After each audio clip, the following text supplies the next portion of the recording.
السلام علیکم سامعین، 11 رجب المرجب اور 1 جنوری ہے۔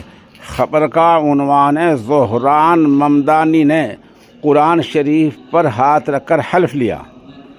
کیا آپ سوچ سکتے ہیں کہ امریکہ جیسا دیش ہو، نیو یارک جیسا شہر ہو اور وہاں کا میئر بن جائے زہران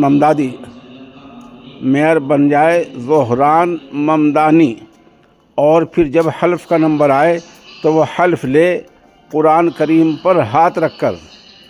اندازہ لگائیے یہ لمحہ کتنا تاریخی ہے، کیونکہ ہماری معلومات کے مطابق امریکہ میں پہلی بار ایسا ہوا ہے کہ کسی میئر نے قرآن کریم پر ہاتھ رکھ کر حلف لیا۔